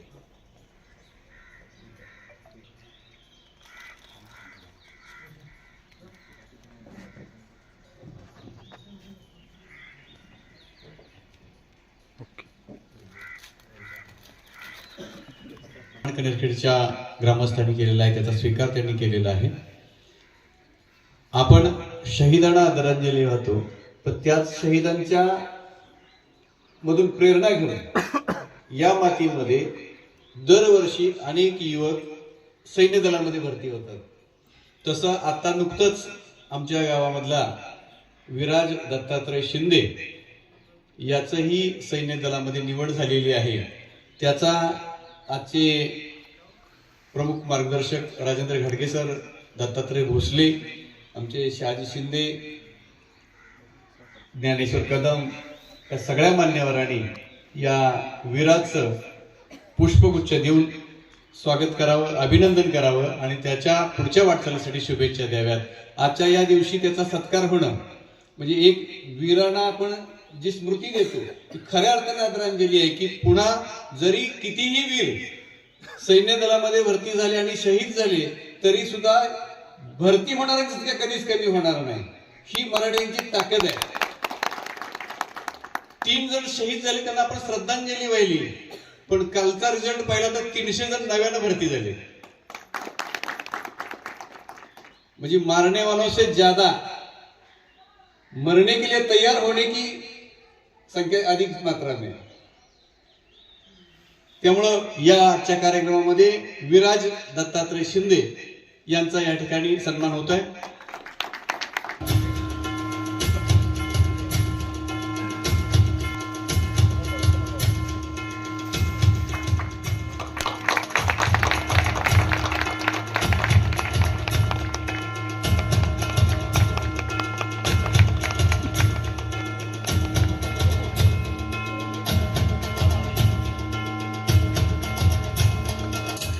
सातारा जिल्हा नागरिक सहकारी पतसंस्थेचे चेअरमन गेले 3 टर्म ज्यांनी या पतसंस्थेचे चेअरमन पदाची धुरा सांभाळलेली आहे ते दत्तात्रय गुलाबराव भोसले. हे याच गावचे रहिवासी आहेत.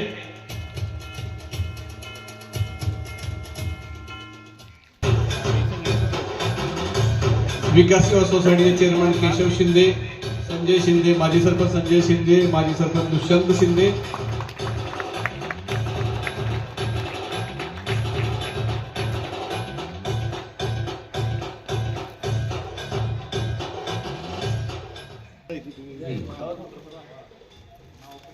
शहाजी शिंदे, त्यानंतर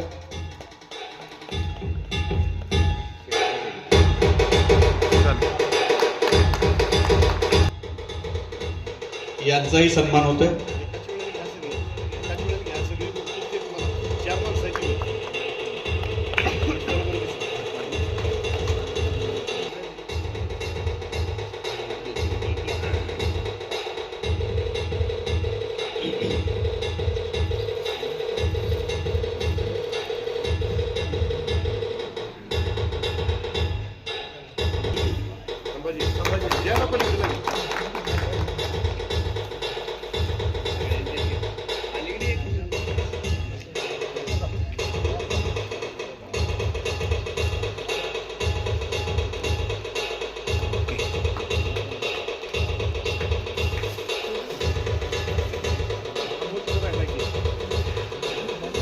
असे रवींद्रजी चव्हाण यांचा सन्मान होतोय.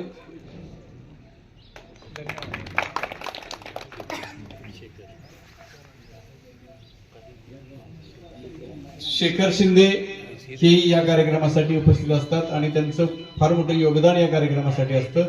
खरं तर या कार्यक्रमाची मुहूर्तमेढ रवण्याचं काम शेखरजी आपण केलंय आणि त्यांचा दरवर्षी सत्काराला माझा सत्कार नको हे त्यांचं दरवर्षी आम्हाला सांगतात.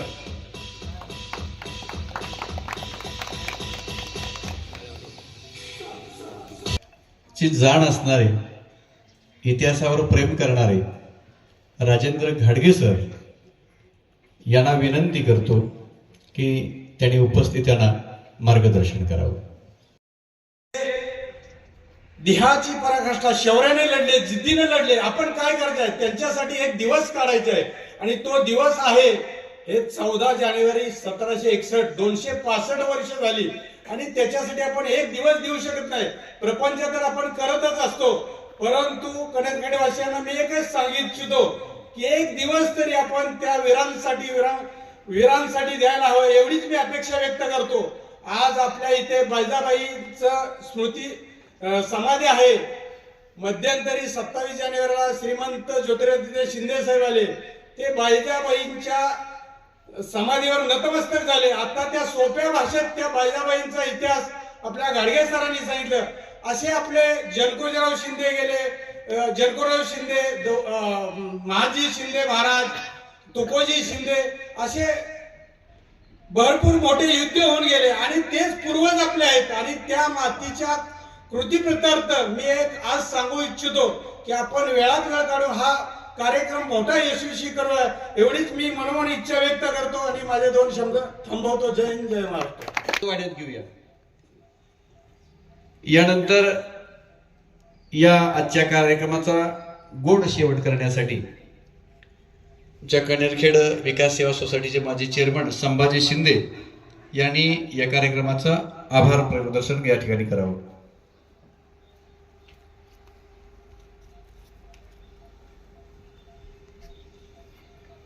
आणि एक महत्वाची सूचना की इथं आमचे बंधू शेखर या शौर्य दिनाच्या 14 जानेवारीच्या कार्यक्रमासाठी मंचावरती उपस्थित राहिलेले मान्यवर, तसेच आजच्या कार्यक्रमाचे प्रमुख वक्ते घाडगे सर, प्रमुख पाहुणे दत्तात्रय भोसले, तसेच माजी चेअरमन कदम साहेब, अमोलजी भोसले, कणेरखेड विकास सेवा सोसायटी चेअरमन केशवजी शिंदे, लोकनियुक्त सरपंच सो सारिका सूर्यवंशी आणि गावातील ग्रामस्थ, आपण या कार्यक्रमाला अतिशय असं सहकार्य दिलं आणि ह्या कार्यक्रमाची शोभा वाढवली. तरी कणेरखेड ग्रामस्थ, ग्रामपंचायत, विकास सेवा सोसायटी व माजी स्मृती समिती तर्फे आपले पुनश्च एकदा सहर्ष स्वागत करतो आणि हा कार्यक्रम संपला असं जाहीर करतो. ओके.